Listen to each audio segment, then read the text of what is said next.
A lot of real estate investors get frustrated because they are actively marketing and are not able to move the properties. What do I mean by that? They're not able to sell their equitable interest or resell the property after a double close. That process is known as disposition. In this video, we're going to answer a Facebook group member that asked, hey, I'm struggling with dispositions. What should I do? We're going to go ahead and break down some of the best dispo techniques so that you can move your deals at the best price possible and only work with qualified buyers. All of that coming up and more. For a limited time only, discover how you can get real estate investing deals done without any advertisement spend part-time, even if you have no experience. Plus, get access to all of the tools we use, so you can also make 6 figures per year regardless of experience level. Link is in the description below. Get it today and build your house buying machine with us. All right, everybody. So welcome to my channel in which we help real estate investors fast track revenue with inbound lead systems and automated contact to close systems. Now, my name is Joel Aponte, and if this is the first time in the channel, make sure you like and subscribe so that we can keep reaching out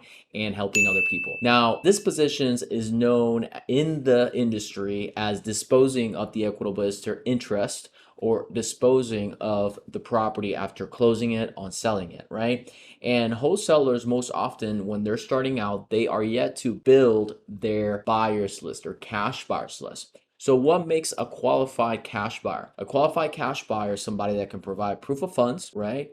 And that they understand that you're going to be assigning the contract or it's going to be a double close. And ideally, they have some sort of track record, right? And I will say this, I mean, there's different types of proof of funds. There's hard money lenders, which typically require an appraisal. It does take a little bit more time. There's a lot of more underwriting.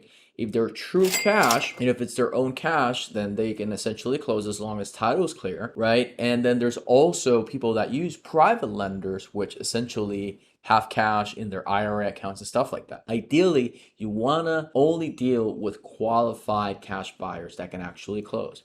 And so I'm going to share my screen real quick, and I'm going to take you through a process that we use to identify local flippers and real estate agents that work with wholesalers or probably have worked with wholesalers and that are active in your market. All right, so shout out to Raven Alexis in the Facebook group. If you are yet to join our free Facebook group, I use the information here to kind of post some value-adding content for you guys. And she was saying, hey, I am having issues with dispo. What should I do? Okay. So there's really 2 reasons why your deal's not selling, okay? First reason why your deal may not be selling is because maybe your purchase price is just simply too high, right? The price, okay? Or you just do not have enough qualified cash buyers, okay? The fact is that, I don't know the details of every deal, but, and sorry for the writing here, but if your price is off, you're never going to be able to sell that deal, right? Because if the price is just too high, there's not enough meat on the bone for somebody to actually buy. So that's the first thing. Is my price too high, right? Because you put a deal out there to your private list or however you're marketing your equitable interest of the property. And so if the price is too high, you're not going to get an interest. Now, the other piece, which we're trying to address today, is qualified cash buyers, people that are willing and able to close on the property. Now, I'm going to share with you a tool, and I invite you to check out our REI toolkit. It's only $7, and you're able to download a lot of free trials, coupons, and a bonus Trojan Horse video course that you can then participate in our Facebook group to get your deals done without ad spend, okay?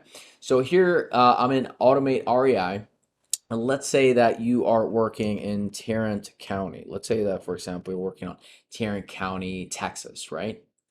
There's a special list that's called the Quick List Flippers list.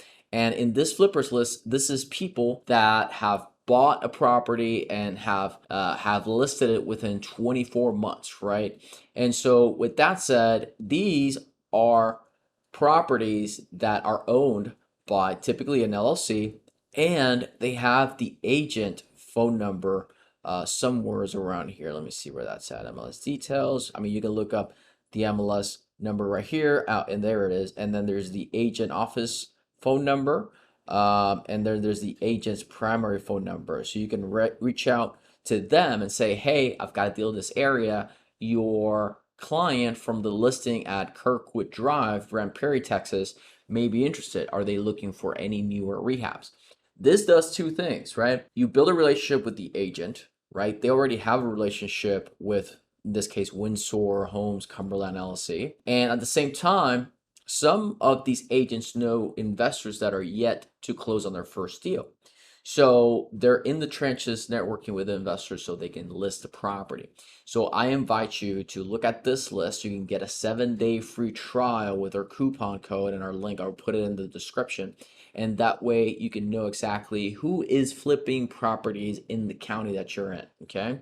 You can also do this with another tools, Propelio, but it doesn't tell you the actual flippers. It just shows you listings that are around the area. So I really rather automate REI for that. Okay. So again, going back to the lesson here, it's about either price or if you have qualified cash buyers. Now, if you are going to essentially be putting a deal out there, you have to pre-frame what is the value of that deal, right? So is this more of a landlord deal where you have cash on cash returns, you have rental rates, you have equity capture, or is this more of a flip deal that probably will not rent that well, but has a lot of equity, right? Or maybe this is an Airbnb deal. Okay. So this is something that you need to be clear on before you start putting your deal out there, because it's very essential that the marketing message as to what is the highest and best use for this property is clearly stated in your marketing for your equitable interest or property. Okay. So again, if your deal's not moving, is one of two things. It's either the price is off and you maybe misread the market. Maybe your marketing is not aligned with the strategy that best fits that property. And then also maybe you don't have enough qualified cash buyers. All right. So I invite you to take a look at some of the links and free training that we have down here. And I'll see you guys on the next video. Take care.